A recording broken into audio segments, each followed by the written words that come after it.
Hey everybody, what is up? Another episode, Beers with Chad. Here I am at my house, Costa Mesa, California. Hopefully there's no stalkers out there. Now the frustrated strength coach knows where to find me. And today in the glass right now is Knee Deep Brewing Company Hop Trio Triple IPA. So who knows what I may be saying by the end of this. And after that, we'll get to this Elysian Kappa IPA, which is a bit of a newer one. I like the Space Dust and Immortal IPA, so figured I'd give this one a shot. It's a bit of a newer one. So we just got back from Australia on Sunday. Headed off to New York tomorrow. It's a busy time of the year for the travel. And Australia was great. I think it was my fifth time over there in the last about 3.5 years. First time GPA Worlds in 2014, which is the first time I broke a 2,300 total. And yeah, I've gone back, fifth time since that. Competed there 4 times. Just really enjoy Australia. Unfortunately, this time we had to end up canceling our first seminar there because of some problems with our flight. So we got to, the flight over there is always rough. About 15 hours flying to Brisbane for this one. Our flight got canceled, so we ended up essentially being delayed 12 hours, which caused us to unfortunately miss our first one. But went from Brisbane for a few days, which is my favorite city in Australia for sure. Brisbane, as well as the time we've got to spend down there on the Gold Coast, and then went from there to Canberra. Canberra is the capital of Australia, about halfway between Sydney and Melbourne. They say that they made Canberra the capital because they couldn't decide if Sydney or Melbourne should be the capital, so they just kind of split the difference. And I can't speak to the validity of that, but that's at least what Australians have told me. And I got to do 2 seminars there at Burley Strength with our friend John Sheridan, and Shero is always a great guy. One of our favorite people we've gotten to meet in Australia. And congrats to Shero, who I imagine by this time has a new baby. So congrats to Shero and his girlfriend, and apologies to his girlfriend that Shero wore his Chad is Rad t-shirt, available at store.jtsstrength.com, that he wore that to the hospital, and that will be your child's first sight ever is a cartoon version of this. But congrats to Shero. And from there we headed over to Melbourne, and got to spend some time with our good friend Eddie Cohen. Ed is I think by this time he's been to Australia so many more times than me, is maybe the de facto prime minister, or at least the mayor of Frankston. And his lovely better half, Hega. And then all the great people involved in Australian powerlifting, Emad, Marcos, all the whole gang, Gwaine. And we were there for another seminar at PTC South Melbourne. And I'll talk a little bit more about the seminar I did there in a second. And got to see Pro Raw 10. So I competed in 2 Pro Raws, and Pro Raw is a unsanctioned. I don't really deal with that idea because it's an annual meet, not a part of the GPC Federation that Marcos runs in Australia. So some people may call it unsanctioned, but the fact of the matter is, for powerlifting, when there's 50 or 70 or 100, however many people saying that they're sanctioning meets, well, that really means that none of them are actually sanctioned. But Pro Raw is a great meet they hold every year, and the last 3 years at the Australian Arnold. And it's just phenomenally well done, very competitive. They only have 5 weight classes for the men, and then I believe 3 or 4 for the women. So they kind of consolidated things to their own weight classes there. For the men, 80, 95, 110, 125, and supers. And the women, I believe, is 60, I think 60, 67, 75, and 75 plus. So it really forces people into head-to-head competition, 2-hour weigh-ins, good consistent judging, and there was some great lifting there. Vlad Alhazov, as many of you I'm sure have seen, squatted 505 kilos for a new world record. Odell Manuel, who, if as an American powerlifting fan, if you're not familiar with Odell, he totaled 1,090 kilos, and it was his first meet in 2 years. At this meet 2 years ago at Pro Raw 8, where I competed sans belt, sans knee wraps or sleeves, sans wrist wraps. Odell tore his quad and has been dealing with that for the past 2 years through several frustrating near comeback attempts. So to see him come back in that fashion with a 440 kilo, 970 pound squat, must have benched 245, so 540, and then finish it off with an 893, a 405 kilo deadlift. Really happy for him there, because Odell's just a great guy, and I've had the pleasure to compete against him 3 times, I believe. Three times over on Australia. So he's just a great guy. And Australian powerlifting culture as a whole is fantastic. If you haven't listened to the past 2 Jug Life episodes, or last week's Beers with Chad that I did with Shero and Thomas Lilly there in Canberra, or this week's Men from a Land Down Under episodes with Krita and Alex Deacon, make sure you go check those out. Learn some of the stuff that I think really makes Australian powerlifting great, like how they really only have 2 federations. They have great head-to-head competition, real states, real nationals that all their best lifters are showing up to. And I think the concept of the Pro Raw meet with the consolidated weight classes, 2-hour weigh-ins, unified in the sense of, they're in mono and knee wraps. My preference would probably be combo rack and knee sleeves, but what they have, I think, could grow to a true pro powerlifting, worldwide powerlifting kind of circuit or league, and it would be a great thing. And so much of that is happening from the creativity of Marcos Markopoulos, as well as the support of powerlifting. Anyone in Australian powerlifting who knows Imad Naif, just a phenomenal, humble, generous guy. We always enjoy the time that we get to spend with Imad. We got to check out some boxing while we were there in Melbourne, and what I was told is that we had many of the who's who of the Melbourne underworld surrounding us at the time, but still a very fun time, and I enjoy our time in Australia, and I'm sure I'll be back next year. The seminar I got to do at PTC South Melbourne, where my client Alex Deacon is the head coach, the Australian national record holder in the 90 kilo class, was the first time that I'd given this type of seminar. Normally I present on phasic structure, the principles of scientific strength training, and how to design a program from a bit more of a principle basis.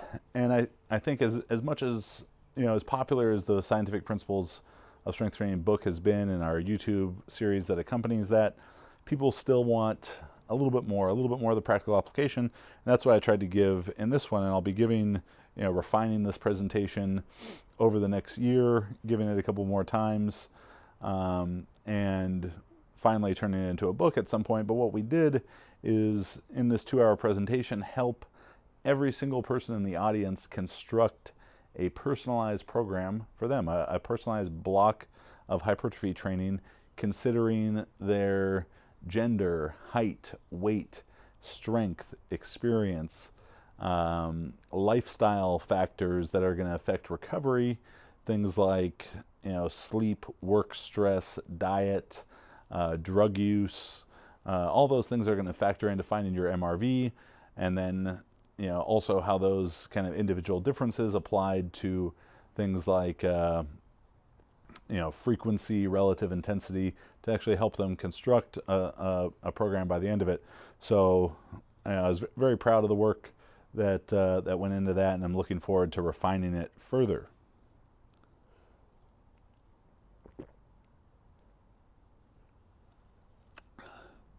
That's pretty good. Knee Deep Hop Trio Triple IPA. This is like an 11.1 percenter. We have a great store here in Costa Mesa called High Times Liquor, High Times Wine Cellars, and we got just a giant walk-in cooler of all kind of different craft beers. So if you're in the area, check it out. If you have beer suggestions, write it in the comments of my post about this. So when we got home from Australia, mind you, we were so fucked up from the time change, especially we're very negatively affected time change wise by our canceled flight, that really, instead of flying an overnight flight to Australia, we flew during the daytime, which made the time change much, much more difficult. Coming home, we left Australia about 11 a.m. Sunday Australia time. Got home at 7 a.m. Sunday California time. So yes, that is time travel. We went 4 hours backwards. So I'm glad that Sunday was a good day because I got to live it twice. And the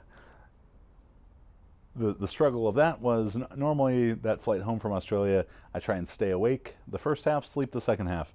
But no luck on this one. I just stayed awake the whole time, and ended up getting to stay awake for about, in an effort to better adjust to the time change and not fall asleep at 8 a.m. and be in some sort of reverse kind of sleep cycle.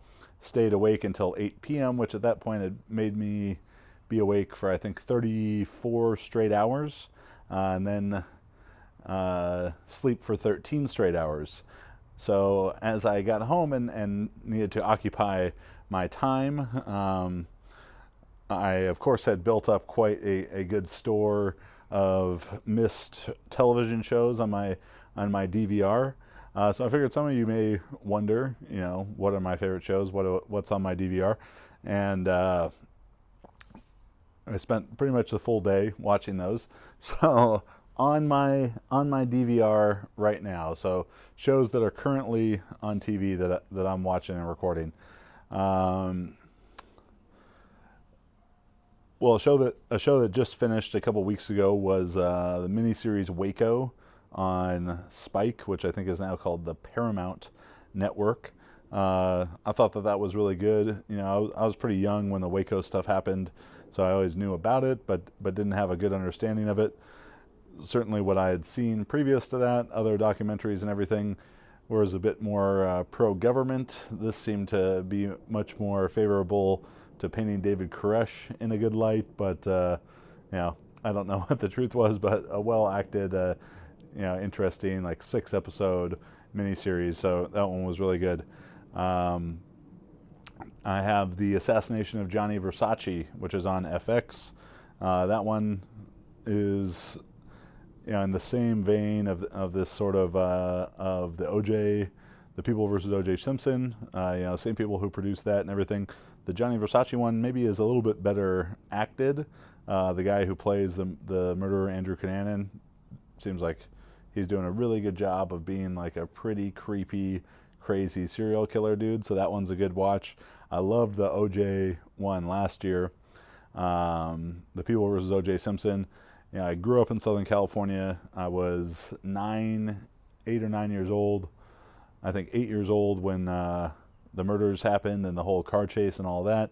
And then 9 years old as the trial went on. And I remember being an 8-year-old kid and all this stuff is happening on the news, and my parents being like, "Oh, you got to watch this. This is history happening right in front of you." And the first time that he was spotted during the slow speed white Bronco chase was actually on Irvine Center Boulevard, which is in my hometown, Irvine, California. And so kind of crazy to think that it was happening just down the street as we were watching this on TV. But after 10 or 20 minutes, I had the attention span of an 8-year-old, and I knew that O.J. Simpson was a football player, but that was about it. I'd seen him in the Naked Gun movies. So I was like, well, I'm bored of this. I don't want to watch it anymore. And then a year later, 9-10 months later, as the trial went on and on and on, all I all my impression of the events were at the time was like, why is this thing on TV when I come home? Like, they're bumping Saved by the Bell to put this OJ trial on. Like, what the hell is that? So at the time, it just kind of pissed me off. But now, as an adult, as a 31-year-old, I look back and I see that OJ show, or the OJ Made in America, which was a fantastic documentary, good 10 hours worth of documentary made by ESPN. And I watch these things and I'm like glued to the TV, and I'm like, oh, no wonder everyone was so interested by it. It's just such a incredible, real life soap opera happening before your eyes. Um, Other stuff on the DVR: Designated Survivor, where Jack Bauer becomes president through a chain of command type of stuff. That one is pretty good, though. Has served its purpose a lot of times as sort of a holdover between seasons of Homeland. Homeland, we'll say another one that's on the DVR on Showtime. The last two seasons of Homeland were a bit maybe too political for me, as they kind of delve into the fake news and hackers and bots and whatnot on social media. But with the Facebook kind of revelations that came out yesterday, and their head of security or cybersecurity stepping down and revealing some of this information, probably not too far off. So I enjoy Homeland. The first three seasons particularly are fantastic. Another one is The Chi. I have The Chi, which is a new Showtime show. They just had their season finale on this past Sunday. Maybe 10 episodes in the first season. Really, really good show, set in inner city Chicago, with sort of these 4 or 5 different storylines, or of separate people sort of getting interwoven at these different points. Great acting, really, really good show, The Chi. So I definitely, that would be of new shows what I would highly recommend to check out. Then I think the only other stuff I got on there, I had the OJ, the Lost Confessions OJ one, because like I said, anything OJ at this point, I'm watching it. And I mean, the thing that's crazy about OJ is watching him in this confessions thing, which was sort of like unreleased footage from an interview he was doing around the time he was going to release that book, the If I Did It book, and then it sort of got blocked because of a lawsuit and so on and so forth, was that he loses himself in these stories as he tells what he's saying. Well, this is a hypothetical, and then he gets lost in his own lie during it, and just it starts talking about well then I did this, and it looked like this, and then he just admits to everything that everyone knows that he already did. But that one was on the DVR for this past week.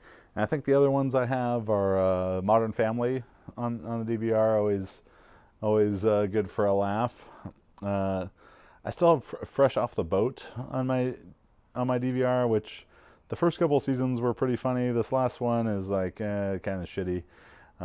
Maybe because I grew up in Irvine. I went to a high school, a 50% Asian high school, incredibly high achieving academic school, that I can relate a little bit. At least I knew a lot of people who had this incredibly, overbearing, helicopter, push you really hard Asian parents, and I find some amount of humor in that. So Fresh Off the Boat's a pretty funny one. But yeah, I think that's pretty much the whole DVR, the stuff that I watch. Coming up, I know about to start the new season next week, and their last season, The Americans. The Americans, a really, really good one about these deep cover Russian spies posing as Americans, and their neighbors with an FBI agent, and it's really good. Felicity is in it, Carrie Russell. You have, if you kind of grew up the same time as I did, and were like a teenager in the late the late 90s, early 2000s, you have this, and a kid in the early 90s, this picture of Carrie Russell as Mickey Mouse Club and Kirk Cameron's girlfriend on Growing Pains, and then on Felicity and this very wholesome thing. And the Americans, she's just banging all kinds of people, in the name of espionage for Mother Russia. But that's a really good show if you haven't watched that, The Americans. So that'll be on the DVR next week. Beyond that, I think I've probably seen every episode of The Office like nine times. They just took it off Netflix. How I Met Your Mother, that was a good one. Saved by the Bell, classic. If you're not living your life by the mantra of what would Zach Morris do, you're probably not. You're definitely not developing the type of schemes that you could be, and getting into the sort of shenanigans that you should be. So you can go back and find those all somewhere. I think Saved by the Bell is all on Hulu. So those were really my favorites. Arrested Development, Breaking Bad. Breaking Bad was one that I think I'd seen about half an episode while it was actually on TV. And a lot of times when I'm working, and most of my work on the computer, whether emailing people, online coaching stuff, social media, doing all that, I always have something on in the background, whether it's music or a documentary or movies or whatever. But with TV shows, I usually found like I needed to have comedies on, little 30-minute comedies, get a laugh here and there, kind of catch a little bit of it, even if it's shows like The Office that I've seen so many times, or Parks and Rec, Arrested Development. I could catch 30 seconds of it, get a laugh, go back to my work, and so on. But I couldn't emotionally commit to dramas, and I didn't feel like I could emotionally commit to Breaking Bad. And then I think it was when I wrote Juggernaut Football Manual, I worked from like 6 a.m. to 7 p.m. on it for 7 days straight, and writing all of it because of we had to get it out. That's one thing about being self-employed, entrepreneur type of person, is there's no real deadlines on things. There's only deadlines if you actually want to be able to pay your bills and eat and all that stuff and make any money. So I had procrastinated on my own self-imposed deadline for that book, and then had to hammer the last bit of it out in the last week. And then as soon as I finished it, I was like, okay, nothing to do, Breaking Bad. Watch all 6 seasons in 8 days, something like that. And now I'm kind of in that same boat with Game of Thrones. Though, as Marissa can attest, I'm very bad at staying awake. Every night I put a show on TV or on my computer or something, and I fall asleep while I'm watching it, because the kind of background noise from the show will block out my own busy mind and thoughts and everything. I know it's not good for sleep patterns and circadian rhythms and all that shit to have something playing in a light 5 feet away from my head or 3 feet away from my head, but it's what I do, and I sleep better that way. And I've been trying to get through Game of Thrones, so I'm about halfway into season 3 now, but I have fallen asleep in quite a few of the episodes, but it's a pretty good one, so I'm sure I'll end up binging all the rest of that before too long, and before season 8 finally starts in like a year and a half or something. They're really taking their sweet time with that one. But that's what's on my DVR. That was Australia. We really enjoyed the trip out there. We love it. Let's see, how long have I been talking for? I feel like this mic thing should tell me better how long I've been talking for.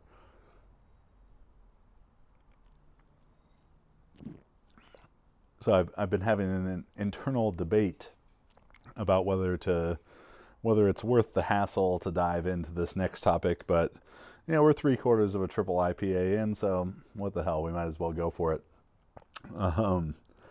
I guess if this next part was going to be sponsored by a lifestyle brand, it would be Empowerment and Entitlement. It's a lifestyle.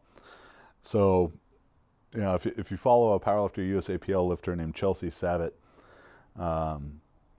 she had made a post this past week, kind of being critical of Barbell Brigade in this Lux campaign, their female empowerment type of thing. So the complaint was about a lack of size diversity among the women featured in it. And we had a couple of our juggernaut athletes in there, as well as just a lot of friends.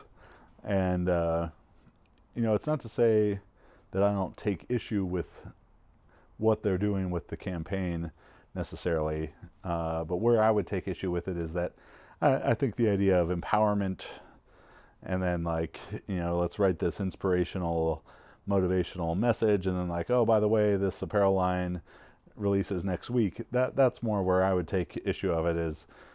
Is motivation, inspirational stuff to me is already so cheap and so hollow. Let's not pretend that we're championing a social cause only to sell sports bras and tights at the end of it. If you want to sell clothes, that's great. Sell clothes. More power to you. If you want to do the empowerment type of thing and really work that angle, I feel like maybe you should be giving some of the proceeds from these clothing sales to a charity or something like that. But where I get frustrated with people like Chelsea, and this, I've seen this with so many different situations, is people saying, well, they're not being inclusive, they're not empowering all women, they're not representing everything. So let me start this part of things off by saying, I have every privilege basically that there is to have. White Christian male who grew up in an affluent family. I went to private school for a while and did all that stuff. So I'll go ahead and acknowledge all of that. I can't relate to this. I can't empathize to this. Whatever you want to say, go ahead. Is that in the world of political correctness and social media and where everyone has a voice and an opinion, the issue I take with what Chelsea said about Barbell Brigade not representing size diversity and that they're not really trying to empower women with it, or not trying to empower all women, and the host of comments that were made on our post about this, was that it is not private businesses' job to do what you want them to do. And people will say, well, Chad, I look at the Juggernaut videos and everything, and it's just all these lean, hot lifting girls. Okay, that's my choice. It's my choice of who I put in them. One, Juggernaut is not about female empowerment or anything else necessarily. It's not about any type of political or social cause. It's about teaching you how to lift pieces of metal attached to another piece of metal better. We're about lifting techniques and nutrition and mobility, and maybe trying to empower people, from a knowledge standpoint. But we're not about a social cause in any stretch, and we're certainly not about motivation and inspiration and all that bullshit, because that's just cheap. That's a topic for another day maybe. But what we're not about is doing what everyone tells us we should do, and no private company should be about that, because it is not a private company's job to represent what you want to be represented. It's their job to represent what they want to represent. If you do not agree with that, what they're representing, then don't buy what they're selling. That's fine. That's where your vote is. That's the power of your dollar. But don't go out and say, they're not doing it right because they don't do it the way that I like. Because they didn't have any heavier set girls in it, they're saying, well, that's not size diversity. One, you don't know who they asked to be in it, because they asked Marissa to be in it, who's obviously not heavier, but is 41 years old, could give age diversity, is Latina, and she couldn't be there because we were in Australia. So you can't assume exactly what their optimal goal, photo shoot would have been. But if all they did was put white blonde women in it, which they didn't by any means, they had a lot of ethnic diversity in it. That's their own prerogative. And if you don't want to buy it, don't buy it, and that's fine. But we could do the same thing and look at, at everyone's different campaigns and say that they're lacking in some way or another, or they're not, fulfilling every single demographic that could be represented, because, well, frankly, no photo shoot's gonna probably have like 100 fucking different people in it. So someone's gonna get left out. And sometimes you're going to be the person, your group, the one that you want represented is going to be left out. So what you can do is you can represent for them yourselves.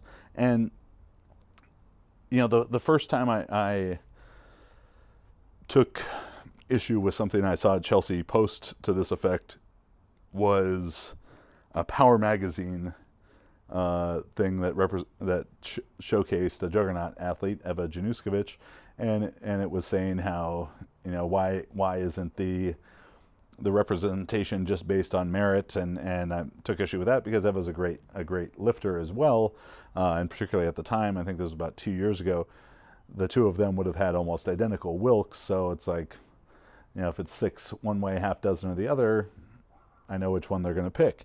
And since then, I commend Chelsea in that she has created her own brand to showcase what she wants to be showcased. She created Beef Puff Barbell to showcase, beef puffs, bigger lifting girls, and create representation for that. And that's great, and that's fantastic. And I would encourage more people, if they take issue with what they see in mainstream fitness social media stuff, that they don't feel they're being represented, then create it for yourself, because it's right there at your fingertips, whether it's through YouTube or Instagram or whatever, to create what you want to create. But don't think that, don't play the victim and say, well, this company, isn't representing what I want to see, because that's not their job.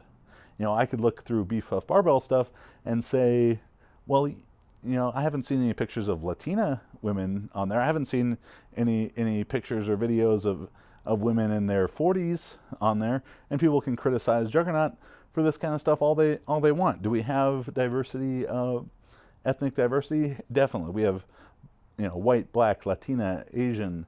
Do we have age diversity? Definitely. We have girls in their 20s, 30s, 40s, late 40s, mothers on there. Joanne, Ada, and Marissa both have kids. Like, that's diversity that I don't see being represented by many companies at all, as women in their 40s.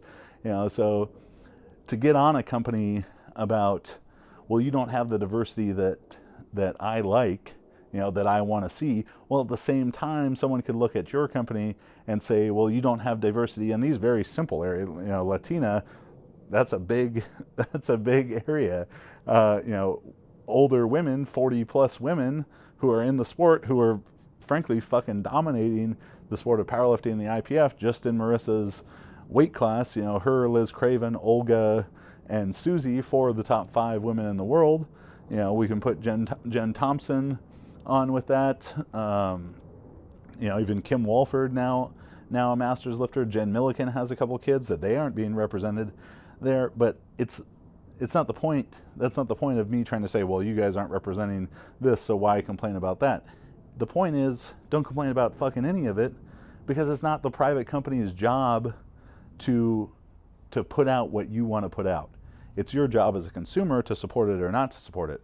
Yeah, I guess you can go on Instagram and fucking complain about it too, but you're almost there to doing what you should be doing, which is creating your own brand to showcase whatever you'd like.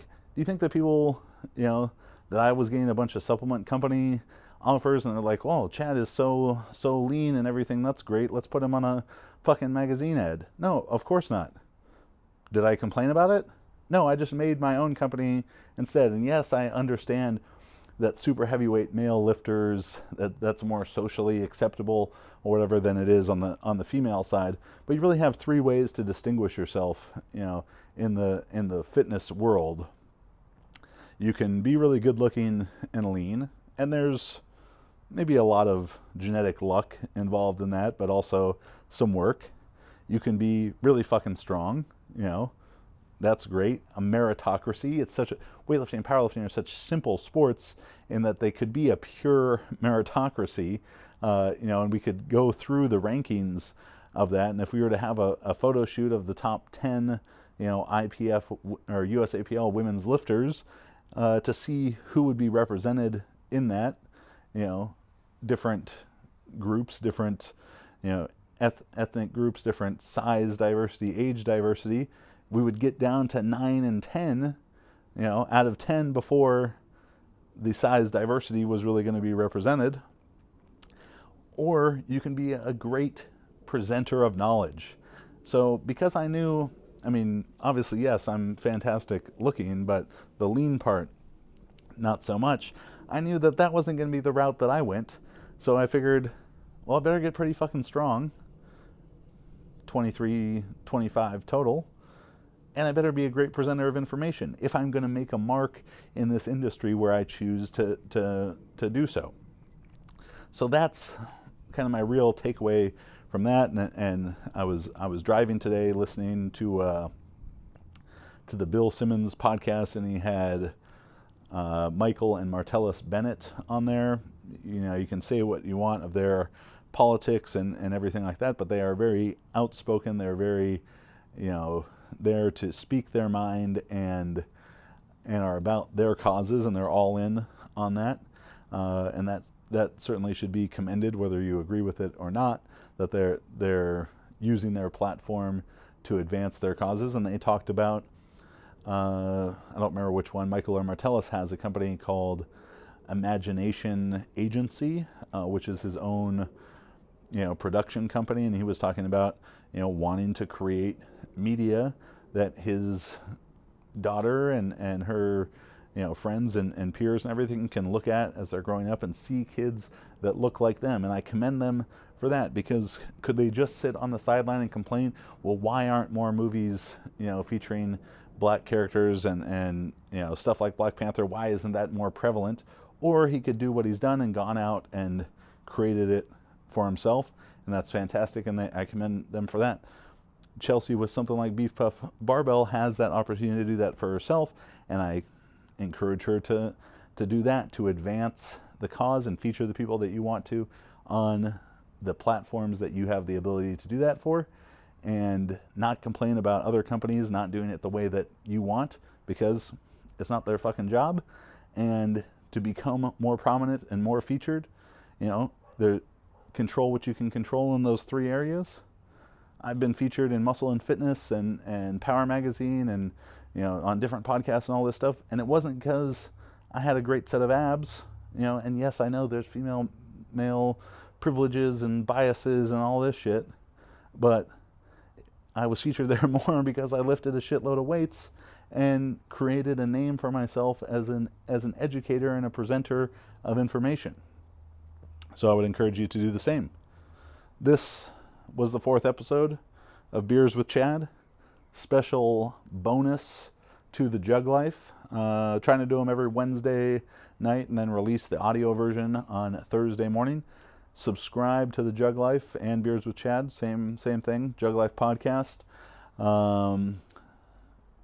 iTunes, Spotify, Stitcher, iHeartRadio app. You can find it on all of those places.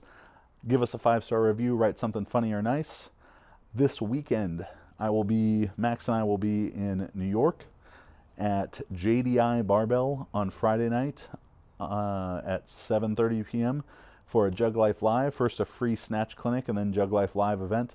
Jug Life Live is really just an extension of the clinic. So we're going to work on some snatch technique in the clinic, and then in the Jug Life Live episode, we'll talk a little bit more about programming for the snatch and take your questions. There'll be kegs. We'll just kind of hang out and have a good time. It's a fun event. Then we'll be at Outlift Athletics on Long Island Saturday at 3 p.m. for a free squat clinic and then another Jug Life Live. We're also going to be recording a bunch of other podcasts while we're out there. Zach Evanesh, Joe DeFranco, two of the people who are most influential to me when I began Juggernaut, as well as Cameron Jossi and Mike Guadango. So we're recording a bunch of stuff while we're out there. Maybe Kim Walford as well, if Kim can find some time to squeeze us in there. So come check those out. Friday, April 13th, Jug Life Live in Oakland, California.